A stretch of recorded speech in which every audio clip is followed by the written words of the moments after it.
Secondly, I shall here insert the Act of the West Kirk, declaring their mind very manifestly, quote, West Kirk, August 13th, 1650. The Commission of the General Assembly, considering that there may be just ground of stumbling from the King's Majesty refusing to subscribe and emit the declaration offered to him by the Committee of Estates and the Commission of the General Assembly concerning his former carriage and resolutions for the future, in reference to the cause of God and the enemies and friends thereof, doth therefore declare that this Kirk and Kingdom doth not own or espouse any malignant party or quarrel or interest, but that they fight merely upon their former grounds and principles, and in the defense of the cause of God and of the kingdom, as they have done these 12 years past. And therefore, as they disclaim all the sin and guilt of the king and of his house, so they will not own him, nor his interest, otherwise than with a subordination to God, and so far as he owns and prosecutes the cause of God, and disclaims his and his father's opposition to the work of God and to the covenant, and likewise all the enemies thereof, and that they will, with convenient speed, take unto consideration the papers lately sent unto them by Oliver Cromwell, and vindicate themselves from all the falsehoods contained therein, especially in these things wherein the quarrel betwixt us and that party is misstated, as we own the late King's proceedings, and were resolved to prosecute and maintain his present Majesty's interest before and without acknowledgment of the sin of his house and former ways, and satisfaction to God's people in both kingdoms." Unquote. Quote, August 13th, 1650. The Committee of Estates, having seen and considered a declaration of the Commission of the General Assembly, anent the stating of the quarrel wherein the army is to fight, do approve the same and heartily concur thereunto.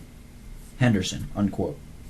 In the third place, it is specified in the Causes of Wrath, as one of the steps of defection, Article 9, Step 5, quote, that a treaty should have been closed with him upon his subscribing demands after he had given many clear evidences of his disaffection and enmity to the work and people of God. That these demands, which he was required to subscribe, did not contain a real security, a real abandoning of former malignant courses and principles, and cleaving to the work of God. It was not a paper or verbal security which we were bound to demand of him, but a real one. And to entrust him without this was but to mock God, and to deceive the world, and to betray and destroy ourselves, by giving up all the precious interests of religion and liberty unto the hands of one who was in a course of enmity to them. That both before and in the meantime of the treaty he had given evidences of his enmity in many instances, there condescended upon particularly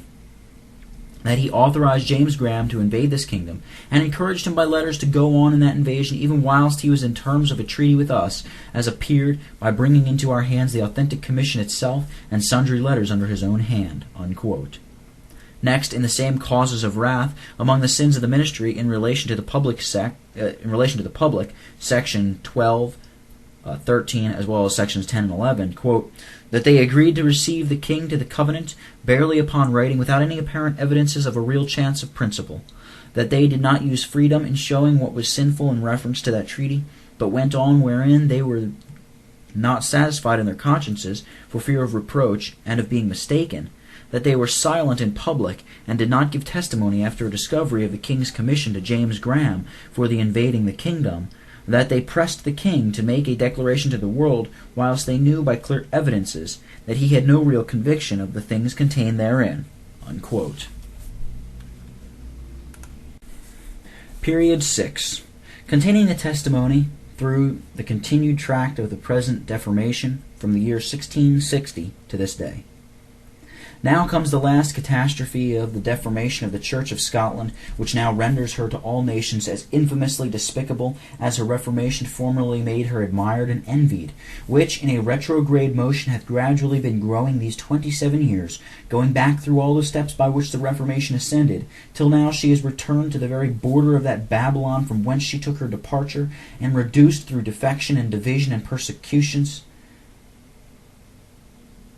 to a confused chaos of almost irreparable dissolution and unavoidable desolation. Through all which steps, notwithstanding, to this day, Scotland hath never wanted a witness for Christ, against all the various steps of the enemy's advancings and of professed friends' declinings, though the testimony hath had some singularities, some way discriminating it from that of former periods. in that it hath been more difficult by reason of more desperate and dreadful assaults of more enraged enemies, more expert and experienced in the accursed art of overturning than any formerly, in that it hath been attended with more disadvantages by reason of the enemy's greater prevalency and friends' deficiency, and greater want of significant assertors than any formerly, in that it hath been entangled in more multifarious intricacies of questions and debates and divisions among the assertors themselves, making it more dark, and yet in the end contributing to clear it more than any formerly, in that it hath been intended and extended to a greater measure, both as to matter and manner of contendings against the adversaries, and stated upon nicer points, more inexly prosecuted and tenaciously maintained, and sealed with more sufferings than any formerly, in that it hath had more opposition and contradiction, and less countenance from professed friends to the Reformation, either at home or abroad, than any formerly. And yet it hath had all these several specialties together, which were peculiar to the former testimonies in their respective periods, both being active and passive, both against enemies and friends, and in cumulus stated against atheism, popery, prelacy, and Erastian supremacy, which were the successive heads of the former testimonies, and also now extended in a particular manner against tyranny, not only against the substance and circumstance, abstract and concrete, root and branch, head and tail of them, and all complying with them, conforming to them or deduced from them any manner of way, directly or indirectly, formally or interpretively. This is that extensive and very comprehensive testimony of the present period, as it is now stated and sealed with the blood of many, which in all its parts, points, and pendicles is most directly relative and delucidly reducible to a complex witness for the declarative glory of Christ's kingship and headship over all, as he is mediator, which is the greatest concern that creatures have to contend for, either as men or as Christians. The manner of this testimony I shall give a short manuduction to the progress and result of its management. During the exile of the royal brothers, it is undeniably known that they were, by their mother's caresses and the Jesuits' allurements, seduced to abjure the reformed religion, which was easy to induce persons to that never had the sense of any religion, and to be reconciled to the Church of Rome, and that not only they wrote to the people many promises of promoting his projects, if ever they should recover the power into their hands again, and often frequented the Mass themselves, but also, by their example and the influence of their future hopes, prevailed with many of their dependents and attendants abroad to do the like. Yet it is unquestionably known that in the meantime of his exile he renewed and confirmed by private letters to Presbyterians his many reiterated engagements to adhere to the covenant, and declared that he was and would continue the same man that he had declared himself to be in Scotland, wherein doubtless, as he was an expert artist, he equivocated and meant in his heart he would continue as treacherous as ever, which helped to keep a loyal impression of his interest in the hearts of too many, and an expectation of some good to him, of which they were ashamed afterwards. And immediately before his return, it is known what promises are contained in that declaration from Breda, from whence he came also the second time with greater treachery than the first, to all Protestants that would live peaceably under his government,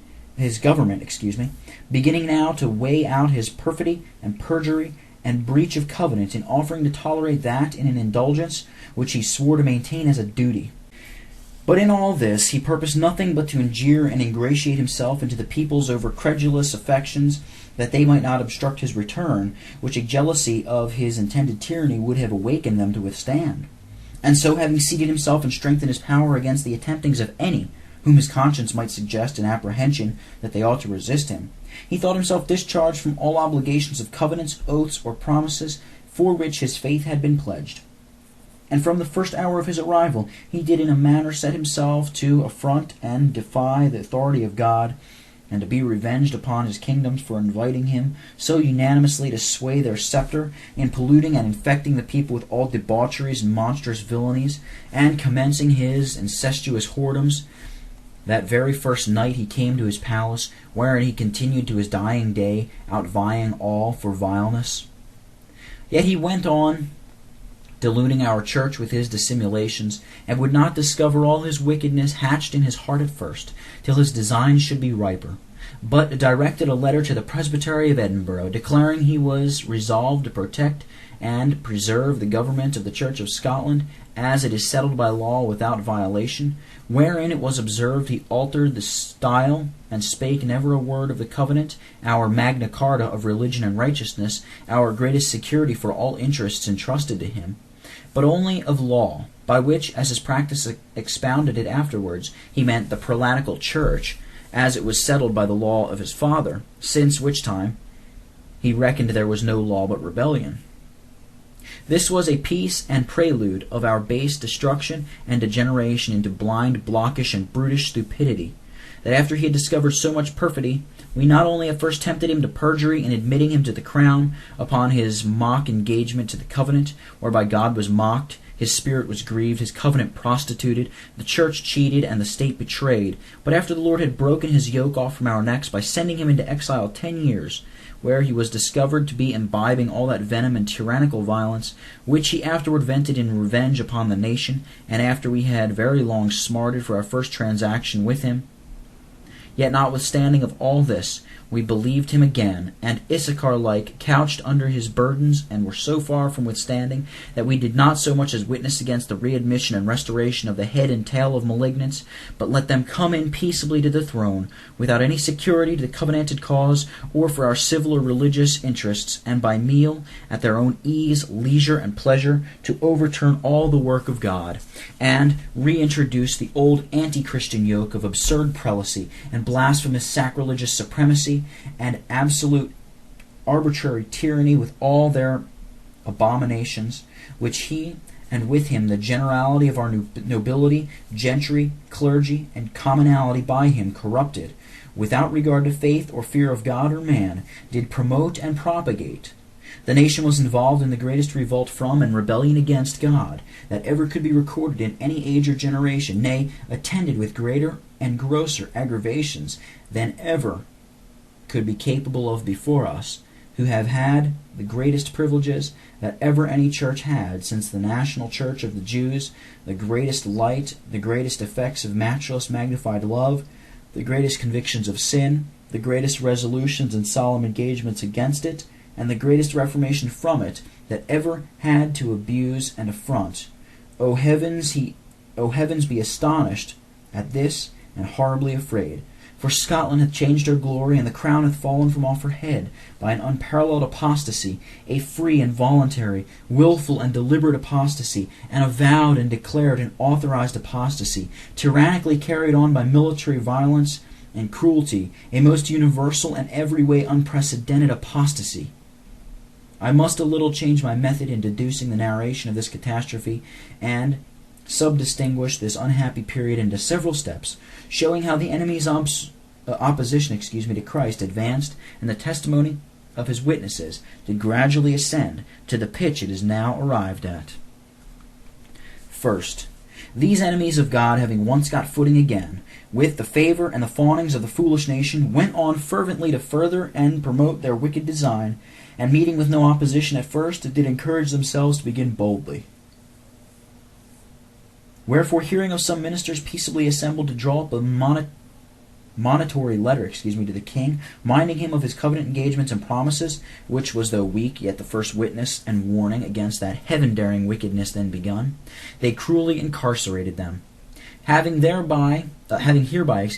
much daunted the ministry from their duty in that day, for the fear of the like unusual and outrageous usage, the Parliament convenes, January 1st, 1661, without so much as a protestation for religion and liberty given in to them.